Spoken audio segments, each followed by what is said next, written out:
तेरे मेरे बीच में कैसा है ये बंधन अनजाना, कैसा है ये बंधन अनजाना, मैंने नहीं जाना तूने नहीं जाना, मैंने नहीं जाना तूने नहीं जाना, तेरे मेरे बीच में, तेरे मेरे बीच में कैसा है ये बंधन अनजाना।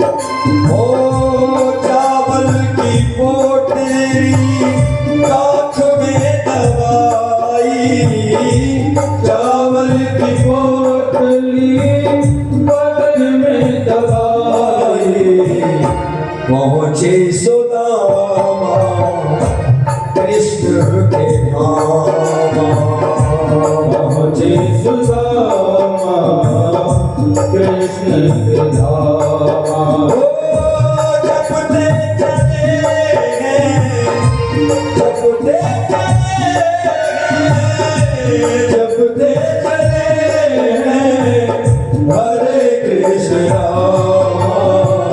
चले श्याम सुंदर से मिलने सुदामा, चले श्याम सुंदर से मिलने सुदामा। वृंदावन बिहारी लाल की जय, जय श्री राधे श्याम, प्रेम से बोलिए राधे राधे। एक बार जोर से बोलना पड़ेगा।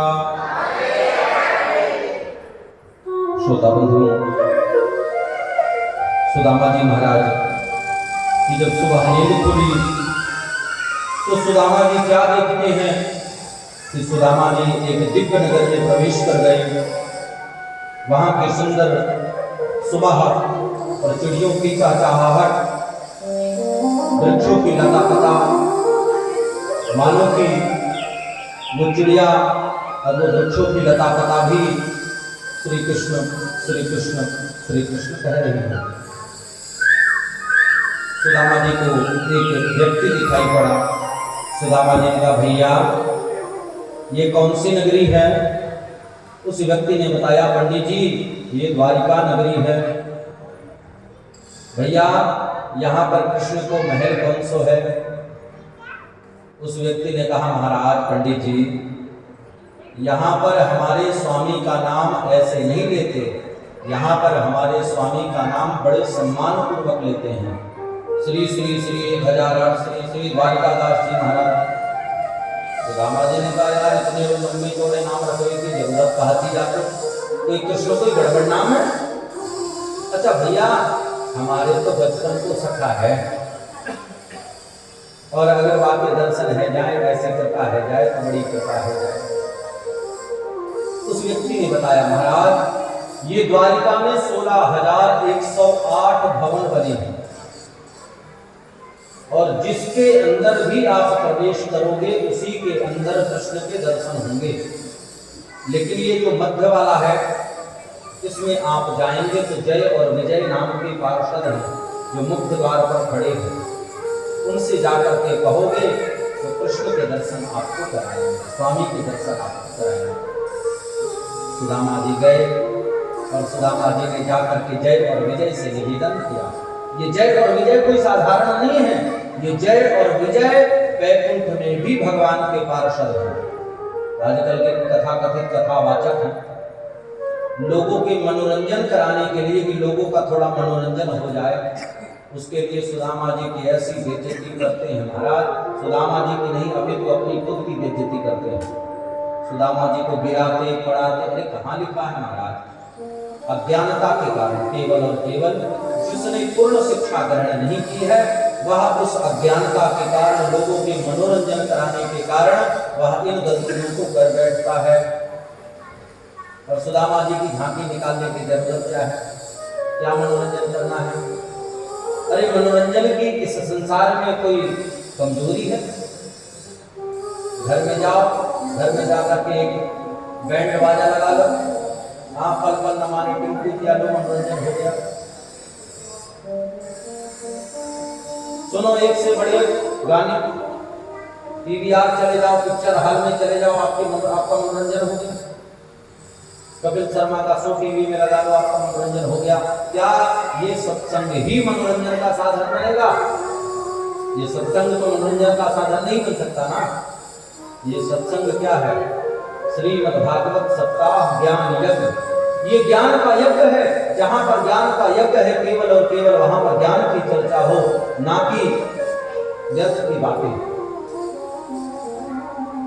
हम यहाँ गए, ट्रेन में हमें वो माता जी मिल गई, अरे तुम भाड़ में चले जाओ, ट्रेन में माता जी मिल गई। ट्रेन में माता जी से क्या लेना देना है तुम्हारा? कथा करो, कथा के लिए बैठे हो।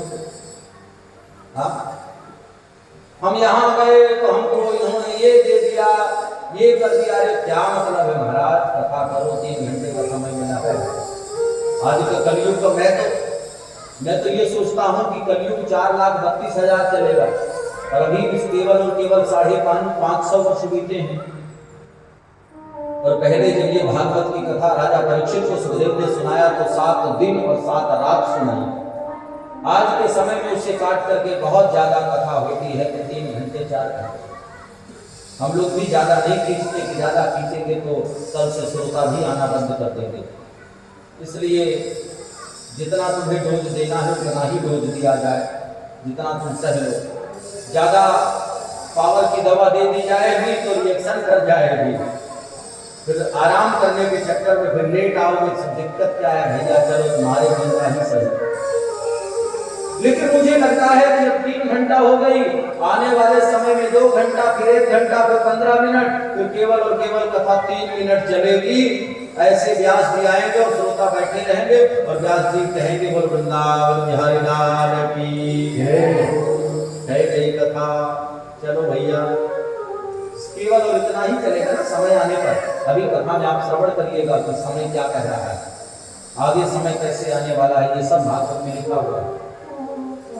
और कैसे ये विचित्र समय आएगा आने वाले समय पर। श्रोता बंधुओं, आपको आगे जय और विजय मुख्य द्वार पर खड़े थे। जय और विजय से सुदामा जी ने निवेदन किया, महाराज मैं कृष्ण से मिलना चाहता हूं और ये कृष्ण के बचपन का सखा, मेरा नाम सुदामा है।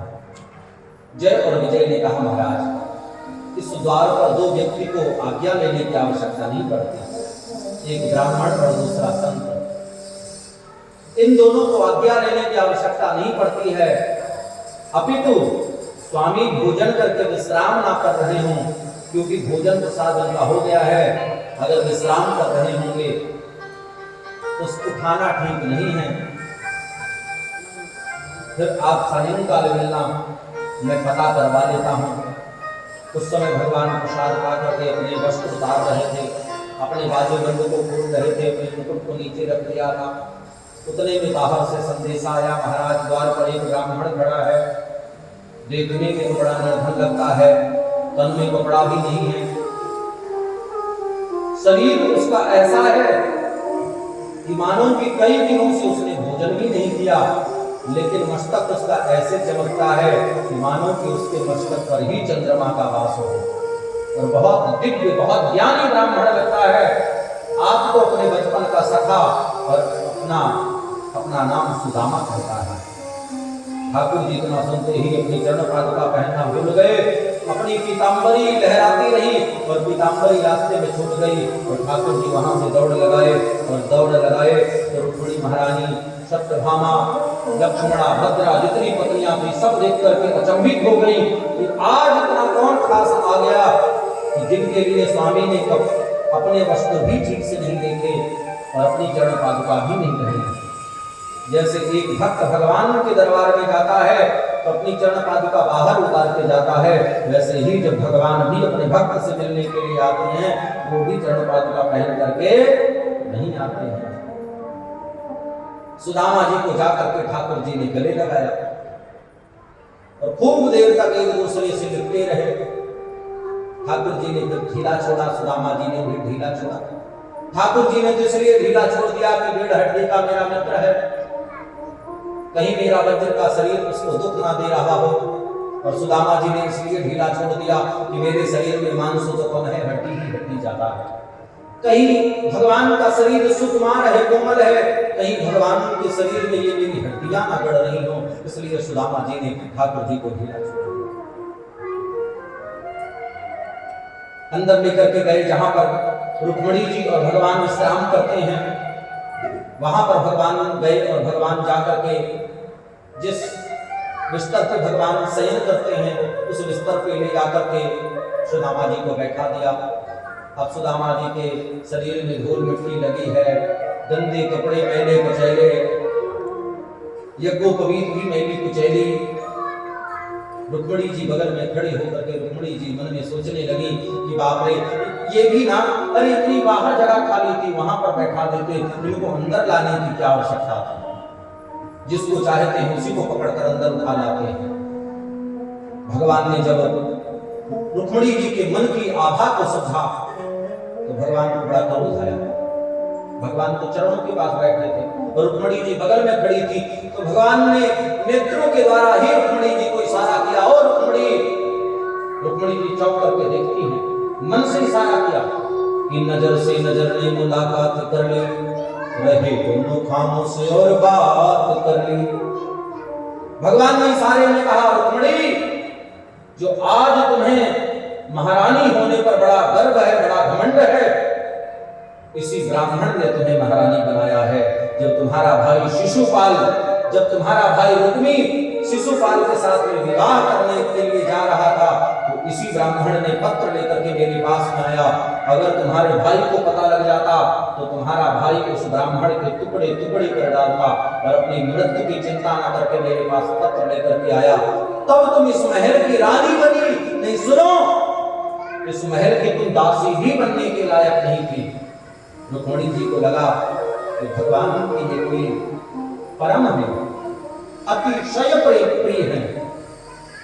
रुक्मिणी जी के तब भाव बदल गए। रुक्मिणी जी दौड़ दौड़ के काम करने लगी, कहीं सोने की थाल ले आती, कहीं लोटा ले आती, लेकिन भगवान को जरूरत ही नहीं पड़ी। राधा कृष्ण के लिए रोई, लेकिन कृष्ण सुदामा के लिए रोई। भगवान ने अपने अश्रु के द्वारा ही उनके पाद प्रक्षालन कर दिए और पाद प्रक्षालन करके अपने मित्र को बहुत प्रेम किया, बहुत लाड किया। थोड़ा विनोद करने लगे, हंसने लगे एक दूसरे पर।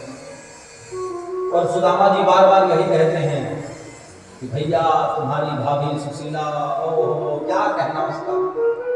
मानो कि सुदामा जी कहना चाहते हैं कि आज जो मैं तुम्हारे पास हूं वो मेरी पत्नी की देन है। अगर मेरी पत्नी ना कहती तो मैं अभी भी तुम्हारे पास आता नहीं और तुम्हारे दर्शन भी ना कर पाता। इसलिए बार बार अपनी पत्नी की बड़ाई करते हैं, मेरी पत्नी, मेरी पत्नी, मेरी सुशीला, मेरी सुशीला।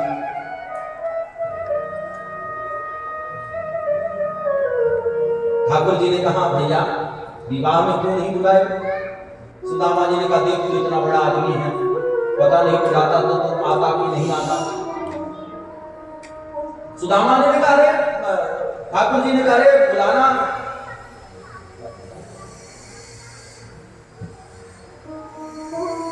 ठाकुर जी ने कहा, बुलाना तो चाहिए, आना ना आना वो तो मेरे ऊपर बात। सुदामा जी ने कहा, चलिए बताओ तुम्हारी पत्नियां कौन है? ठाकुर जी को ध्यान आया, ओहो भूल गई महाराज, ये मेरी पत्नी रुक्मिणी। सुदामा जी ने दिव्य आशीर्वाद दिया, मित्र की पत्नी है ना, और मैं बड़ा हूँ और ब्राह्मण हूँ, इसलिए दिव्य आशीर्वाद दिया। जब लव गंग जमुन में धारा अचल रहे, ये सुहाग तुम्हारा अखंड सौभाग्यवती भव, मंगल हो, सदा सुखी रहो, ये सुहाग तुम्हारा सदा अमर रहे। उतने में दूसरी पत्नी खड़ी हो गई, महाराज ये मेरी पत्नी। सुदामा जी का थोड़ा मुंह बना, लेकिन कोई बात नहीं, 2-4 शादियां सब कर लेते हैं, कोई बात नहीं, राजा आदमी है, कर लिया तो कोई बात नहीं। सबको आशीर्वाद, 8 पत्नियों को दिव्य आशीर्वाद प्रकट हुआ। जब 9, 10, 11, 12, 15, 16, 20, 25, 30, 35, 40, 50 सुदामा जी का तो गला दर्द होने लगा। सुदामा जी ने कहा भैया आशीर्वाद कम करो, फिर आशीर्वाद इससे ज्यादा जरूरी ना है। तो सुदामा जी दोनों हाथ रखते और कहते खंड सौभाग्यवती भवा, खंड सौभाग्यवती भवा। जब 100-200 पत्नियां हो गई तो गला दर्द करने लगा, बोले बंद कर लिया और सर हिलाने लगे, हाथ रखने लगे। जब 500-700 पत्नियां हुई तो सर दर्द करने लगा, बोले केवल हाथ रखते हैं। जब 2,500-3,000 पत्नियां हुई तो हाथ भी दर्द करने लगा, तो ऐसे कर लिए।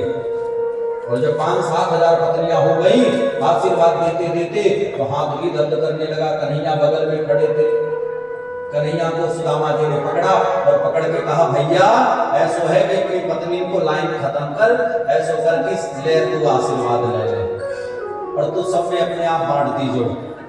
कहे कि मैं तो 5 मास हूं और तूने इतनी शादी की, तो सबके पास पहुंचे तो सबको आशीर्वाद बांट दीजो। ऐसे विनोद करते हैं। और एक दिन तो नारद जी के मन में ऐसी शंका हुई कि भगवान की इतनी पत्नियां हैं, क्या भगवान सबको समय दे पाते होंगे? तो सुदामा जी हर भवन में प्रवेश करते हैं। सुदामा जी ने क्या देखा? बोली जितनी पत्नियां उतने कृष्ण, जितनी पत्नियां उतने कृष्ण। 16,108 पत्नियां हैं तो 16,108 कृष्ण हैं। बोलो राधे राधे। तो सबंधु सुदामा जी जब चलने लगे, सुदामा जी ने मन में सोचा कि ज्यादा देर रुकना भी ठीक नहीं है, ज्यादा देर रुकेंगे तो ये भी उचित नहीं है। जितनी देर रुकेंगे उतनी देर ये मेरे पीछे पीछे लगा रहेगा, इसलिए राजा है, बड़ा आदमी है, इसको भी अपना काम कर देगा, कोई बात नहीं। सुदामा जी जब चल दिए तो ठाकुर जी ने कहा भैया अभी कुछ बिजी नहीं है क्या मेरे लिए? सुदामा जी को ध्यान आया, ओहो जैसे पोटली बांधी थी, पोटली कवर में अपने कांख में दबाने लगे। भगवान को लगा कि अब चोरी नहीं, और भगवान ने पोटली को छीन लिया, खींच दिया। पोटली का चावल की गांठ खुल गई और पोटली जमीन में गिर पड़ी और चावल जमीन में बिखर गए। भगवान ने फटाफट दौड़ दौड़ करके कहीं इस कोने में जाए, कहीं इस कोने में जाकर के एक एक दाने को इकट्ठा किया। जैसे भूखी पक्षियां खाती हैं वैसे ही भगवान ने 1 मुट्ठी भरा, 2 मुट्ठी भरा, तीसरी मुट्ठी में रुक्मणी जी ने हाथ पकड़ लिया, प्रभु बस करो।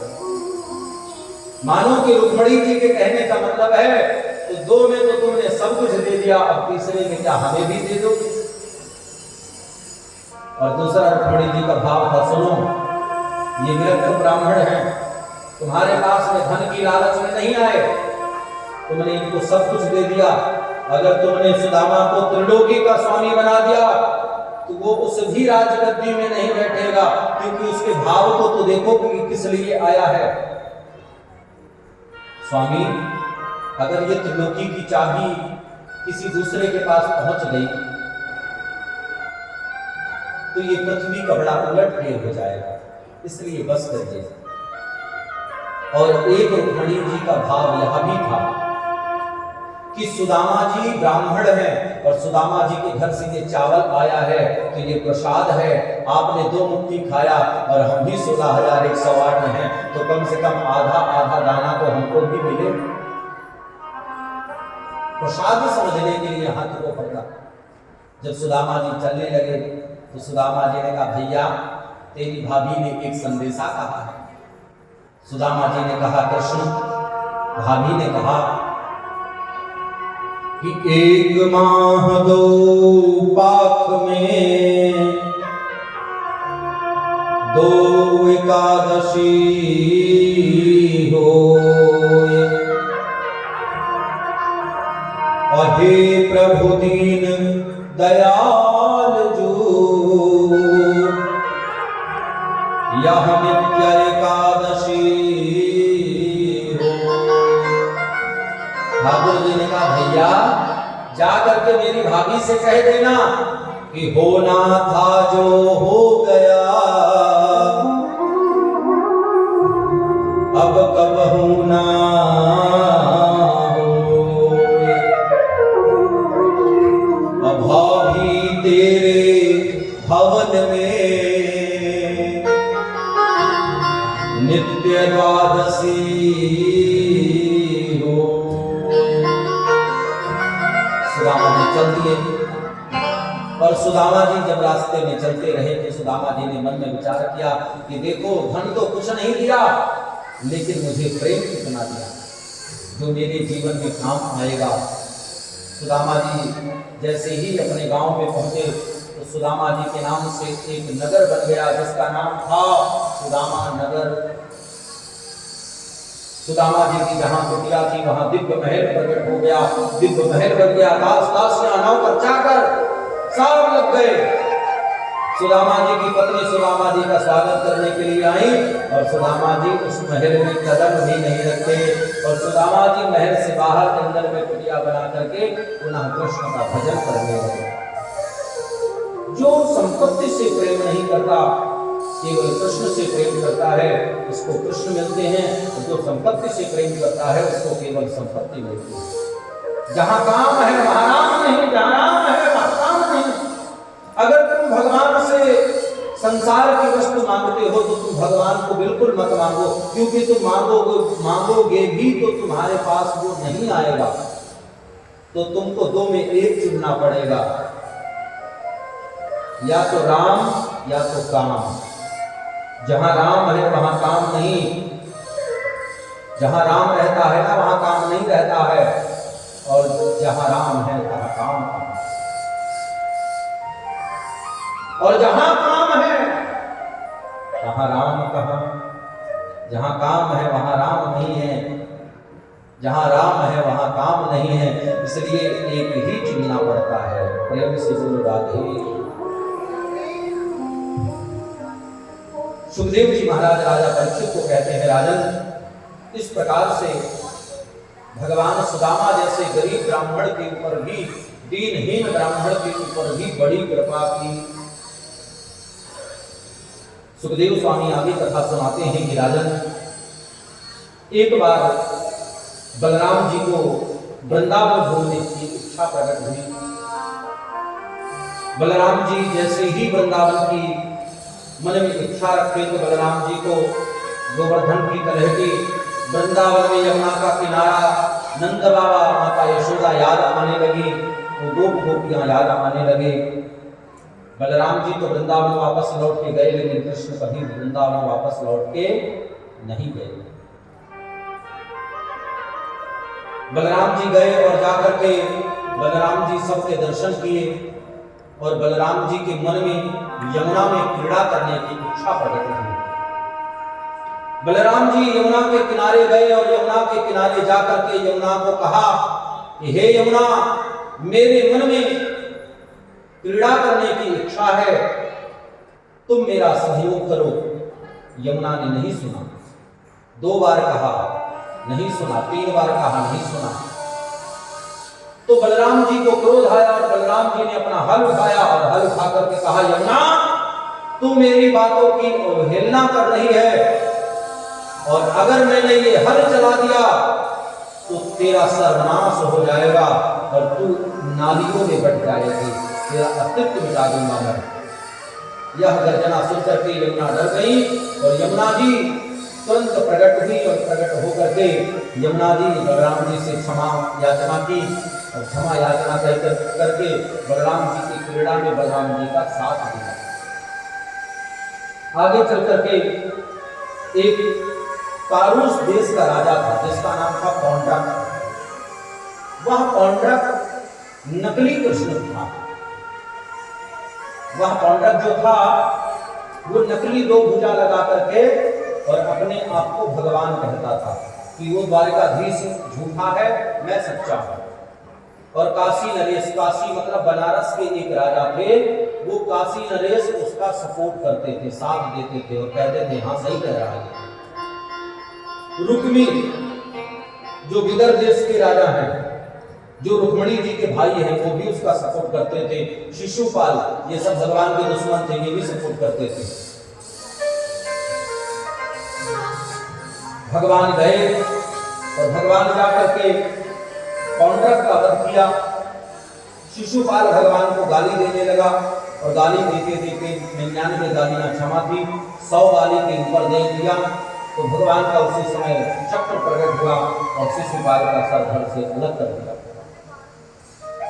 भगवान का वही सुदर्शन उड़ा और उड़ करके काशी की तरफ बढ़ा तो भगवान शिव माता पार्वती से कहें कि हे देवी अब यहाँ से चलो, क्योंकि नारायण का चक्र आ रहा है, अब समस्त काशी को समाप्त कर देगा।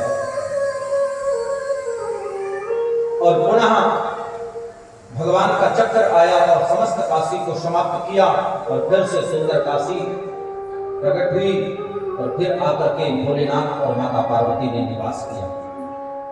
इसी प्रकार एक बार भगवान अपने बच्चों को समझाते हैं। बलराम जी जाते हैं, बलराम जी दिविध नाम के बानर का वध करते हैं। दिविध नाम का बानर ये रामा अवतार से था। रामा अवतार में भगवान ने नहीं मारा, बाद में इस दिविध नाम के बानर को किसने मारा? बलराम जी ने। एक दिन भगवान अपने बच्चों को समझाते हैं कि देखो बच्चों, कुछ भी करना इस संसार में, लेकिन कभी संत ब्राह्मणों का अपमान मत करना। भगवान यह बात समझाते हैं, लेकिन बच्चों ने वही गलती कर डाली। एक दिन चतुर्मास का समय चल रहा था और चतुर्मास में यज्ञ चल रहा था और उस यज्ञ में बड़े बड़े संत महात्मा आए थे और भगवान के बच्चों ने उनका परीक्षण करने के लिए, परीक्षा लेने के लिए एक भाई स्वदेश में, चरुदेश स्वदेश, एक भाई को, अपने ही भाई को साड़ी पहना करके कपड़ा बांधा और स्त्री बना करके महात्माओं के पास लेकर के गए और कहा महाराज ये हमारी घर की नई बहू है, आई है जो गर्भ से है, कृपया आप बताओ कि इसको पुत्र होगा कि पुत्री होगी। महात्माओं ने जब ध्यान लगा करके देखा तो उसके गर्भ में खाली और महात्मा एक दूसरे को खोदते कि तुम देखो, वो कहता तुम देखो, वो कहता तुम देखो। जब महात्मा एक दूसरे में ऐसे करते तो उनके बच्चे, भगवान के बच्चे ये देख देख करके उन महात्माओं के ऊपर हास्य करते, हंसते। जब महात्माओं को सच्चाई का पता लगा तो महात्माओं को क्रोध आया और महात्माओं ने श्राप दे दिया, जाओ न इसको पुत्र होगा न पुत्री होगी, इसको एक मूसल पैदा होगा और उसी मूसल से तुम सब यदुवंशियों का विनाश होगा, सारे उसी मूसल से तुम मरोगे। और बच्चों ने यह बात भगवान को नहीं बताई। उस समय अपितु बच्चों ने कंस के पिता को ये बात बताई, क्योंकि भगवान ने मथुरा में कंस को मार डाला तो कंस के पिता भी द्वारिका चले आए थे भगवान के साथ। कंस के पिता को बताई तो कंस के पिता ने कहा ऐसा है, ये कोई बड़ी बात नहीं है, चिंता मत करो, सब देख लेंगे समय पर। 9 महीने के बाद उस बालक के पेट में दर्द हुआ। जब उस बालक के पेट को फाड़ के निकाला गया तो एक मूसल प्रकट हुआ। उस मूसल को लेकर के गए समुद्र के किनारे, एक पत्थर में घिस घिस करके चूर्ण बना दिया और चूर्ण बना करके समुद्र किनारे छींट दिया और उसका एक अंतिम कोना बचा, उसको समुद्र में फेंक दिया।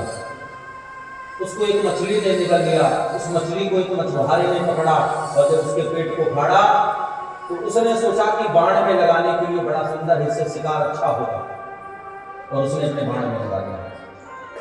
धीरे धीरे वो है वह चूर्ण एक घास में परिवर्तित हो गई, घास बन के उग गई।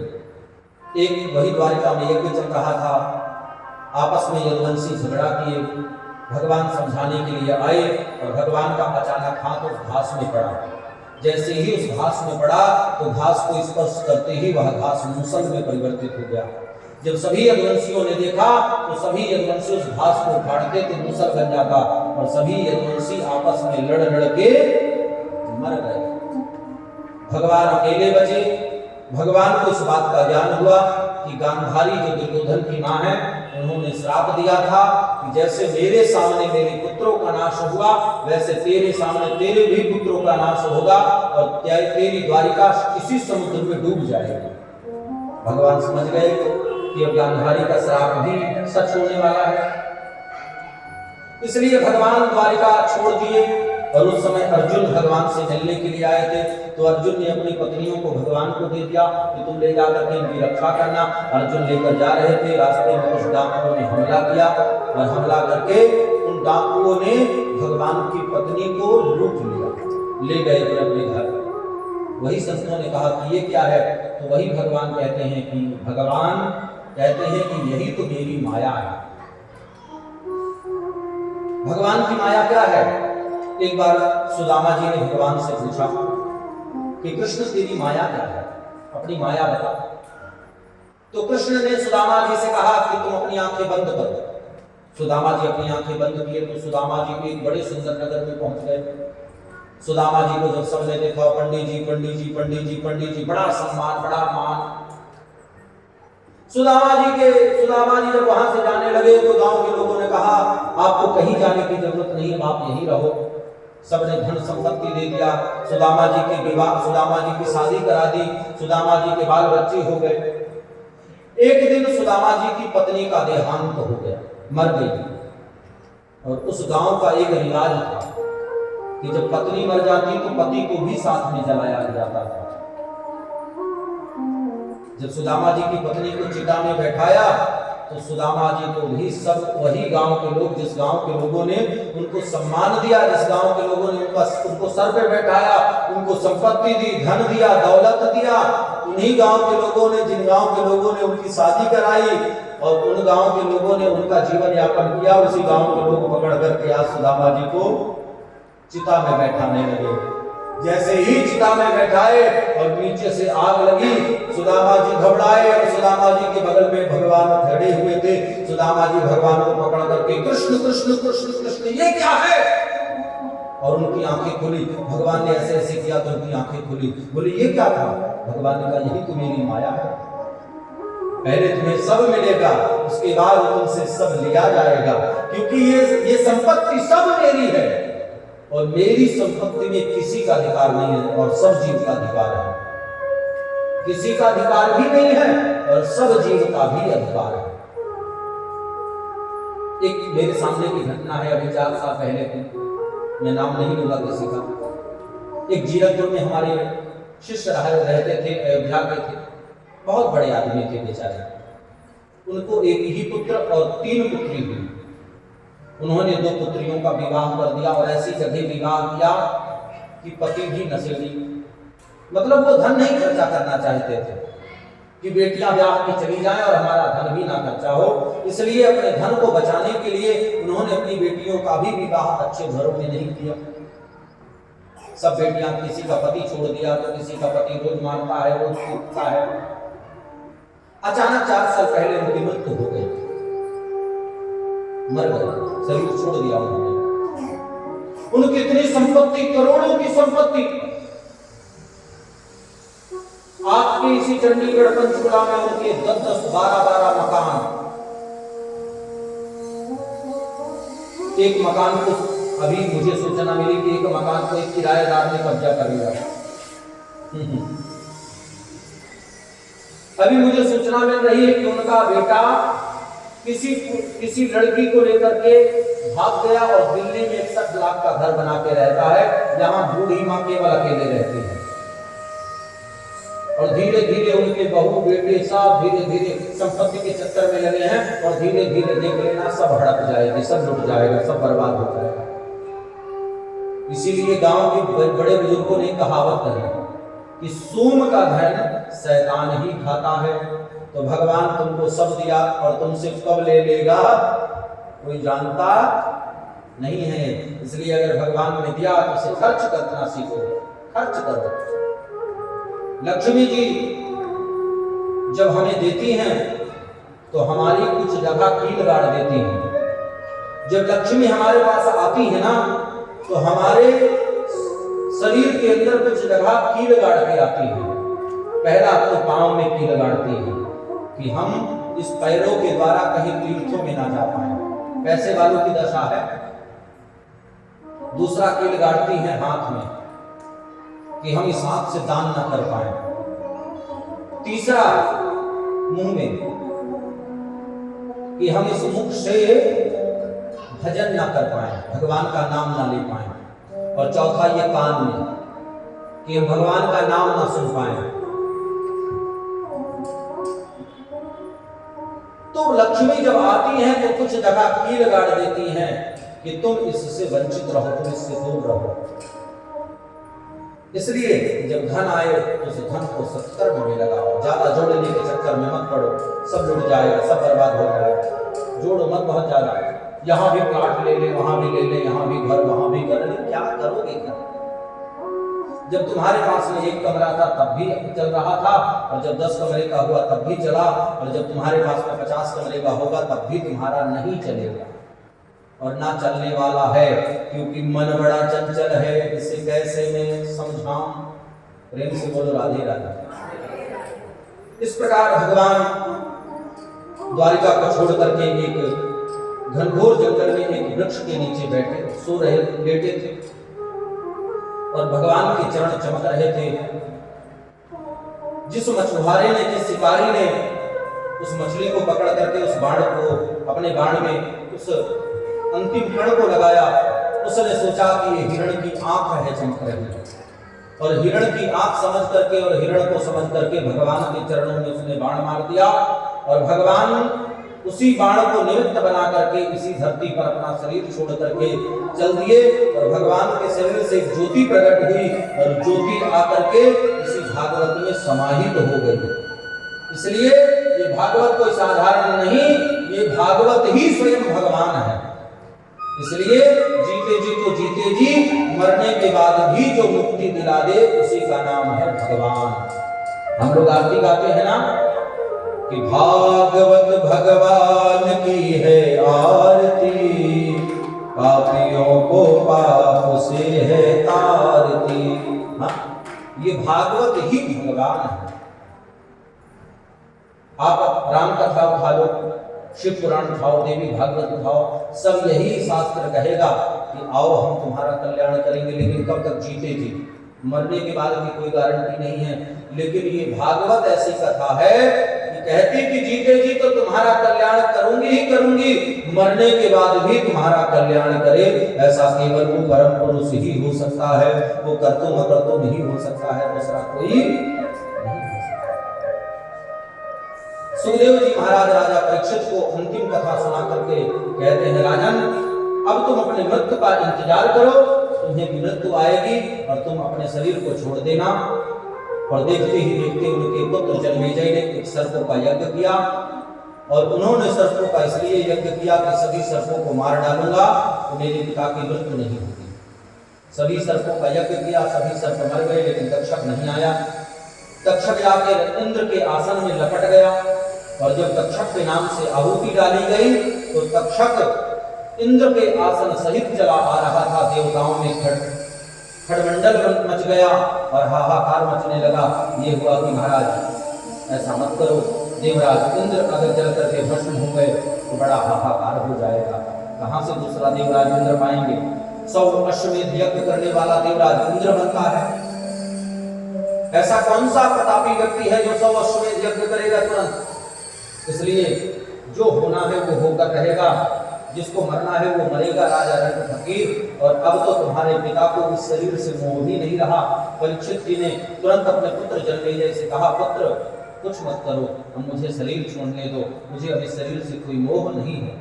तक्षक आया और तक्षक के स्पर्श करने से पहले ही परीक्षित ने अपने शरीर को छोड़कर और भगवान के वैकुंठ चले गए, भगवान के परम धाम को चले गए।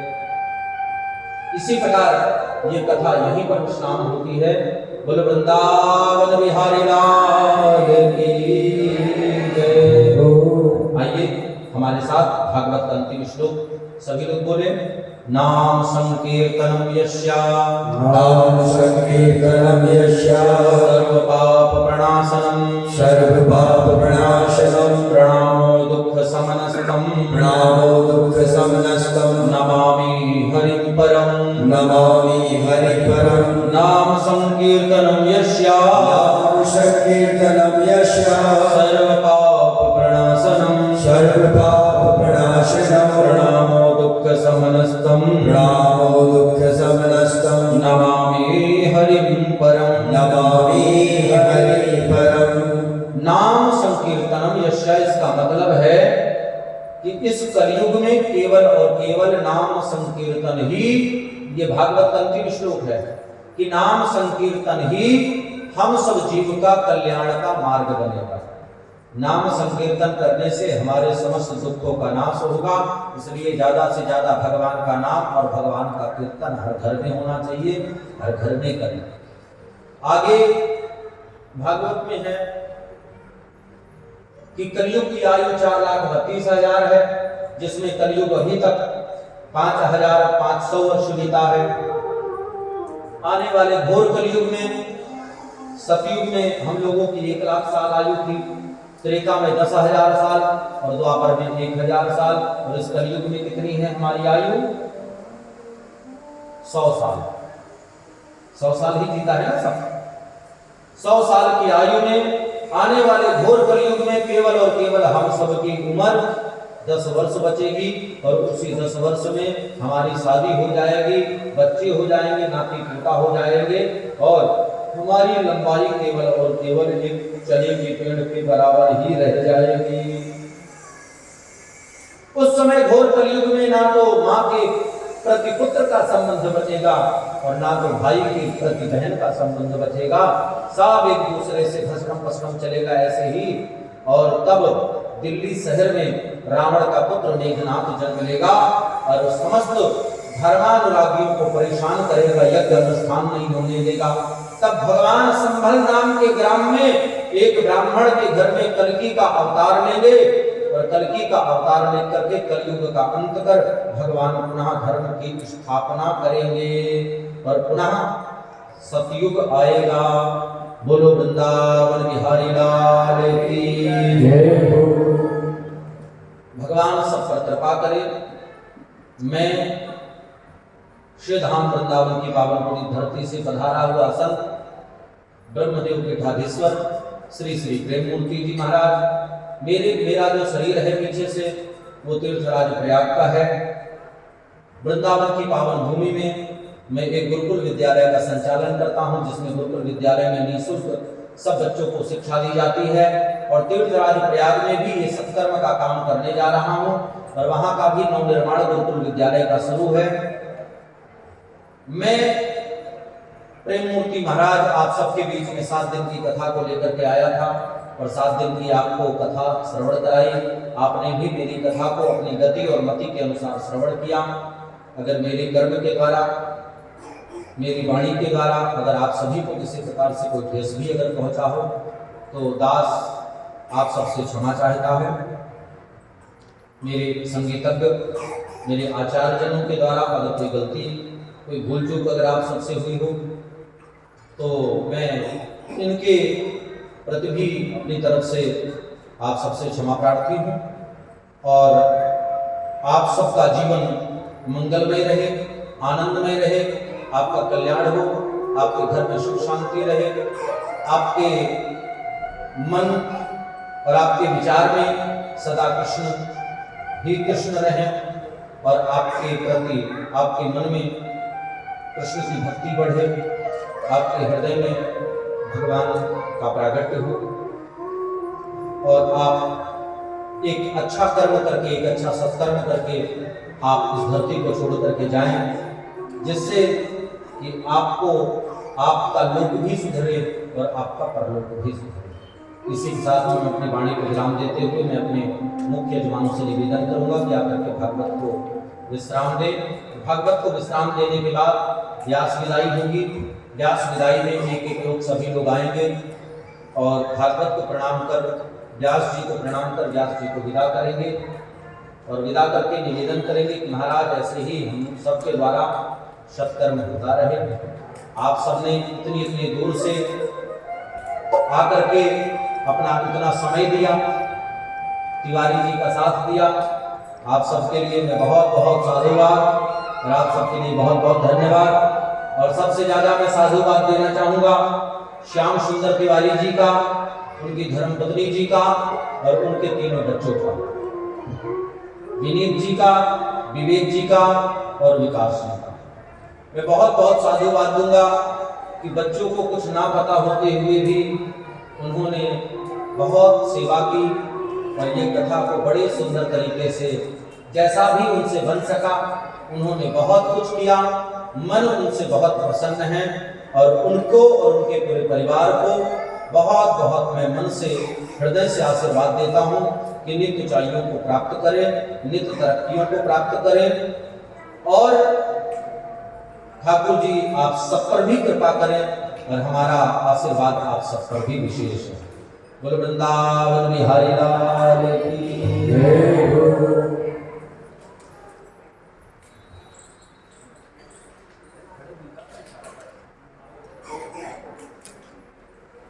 बोलिए राधा रानी सरकार की जय।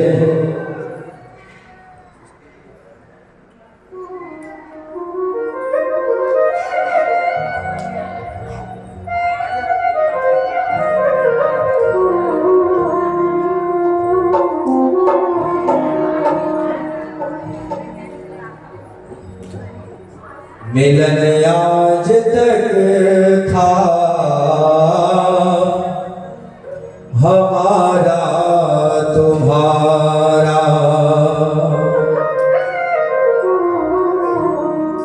रही जिंदगी तो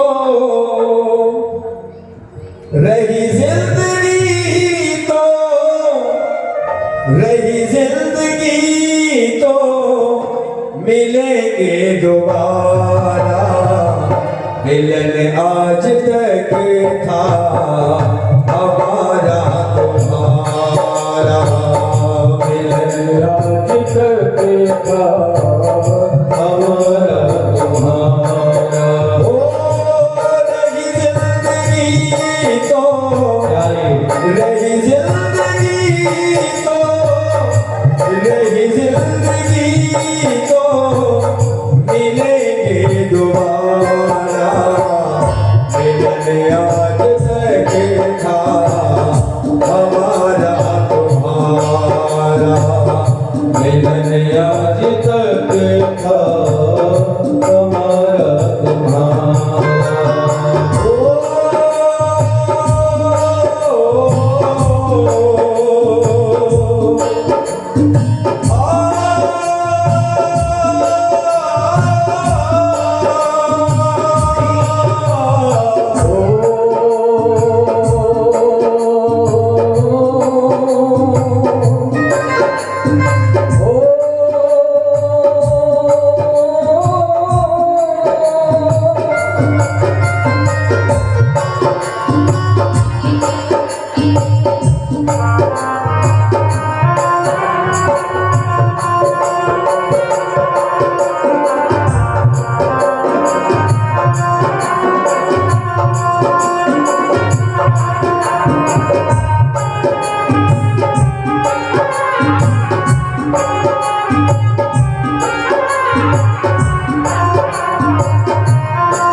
भूले न जाना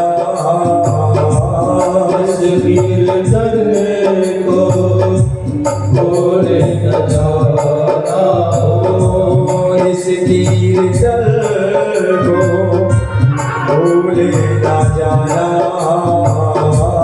इस कीर्तन को, भूले न जाना।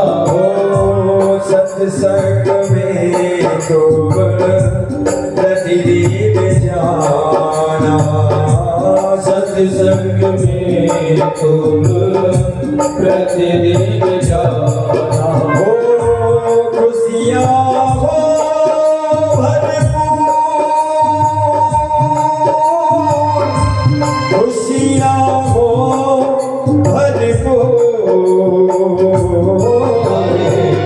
मिलन आज तक था हमारा तुम्हारा, मिलन आज तक था तुम्हारा हमारा नहीं जल्दी तो मिलेंगे दोबारा, मिलन आज तक था हमारा तुम्हारा, मिलन आज तक था तुम्हारा हमारा ओ जुग जुग जीवे ये फूलवारी, जुग जुग जीवे यह फुलवारी ओ दया करे तुम पर बनवारी, दया करे तुम पर बनवारी आशा हो भरपूर, आशा हो भरपूर, मिलन आज तक था हमारा तुम्हारा, मिलन आज तक था हमारा तुम्हारा हरि बोल।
कृष्ण दीवानी मेरा श्याम दीवानी, कृष्ण दीवानी मेरा श्याम दीवानी मेरा कृष्ण दीवानी ओ मेरा श्याम दीवानी, मेरा कृष्ण दीवानी ओ मेरा श्याम दीवानी ओ रमता जोगी बहता पानी, रमता जोगी बहता पानी ओ रमता जोगी बहता पानी, रमता जोगी बहता पानी ओ या की माया काहू न जानी, या की माया काहू न जानी इनकी चारों तरफ जागी, चारों तरफ जागी, मिलन आज तक था हमारा तुम्हारा, मिलन आज तक था हमारा तुम्हारा ओ रही जिंदगी तो, रही जिंदगी तो, रही जिंदगी तो मिलेंगे दोबारा, तक था हमारा तुम्हारा मिलन आज तक था हमारा तुम्हारा।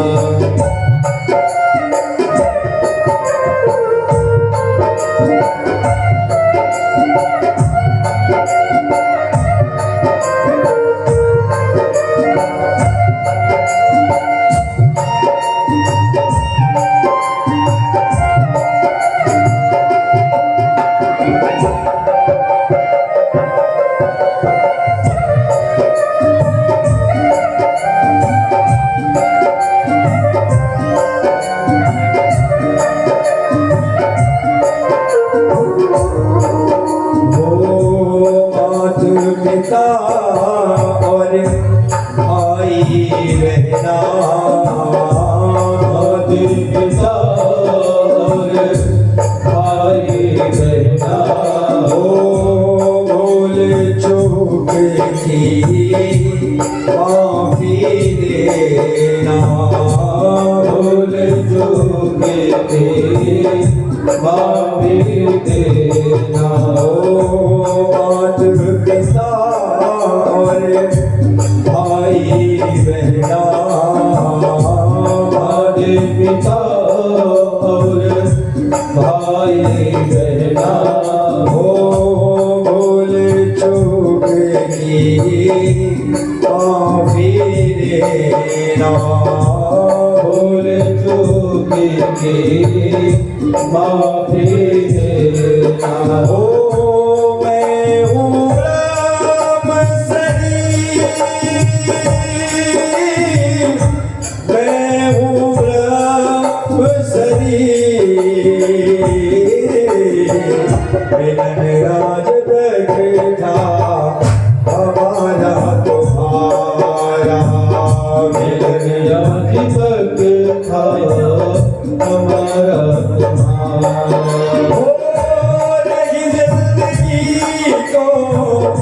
रही जिंदगी तो रही जिंदगी तो मिलेंगे दोबारा। मिलन आज तक था हमारा तुम्हारा मिलन आज तक था हमारा तुम्हारा।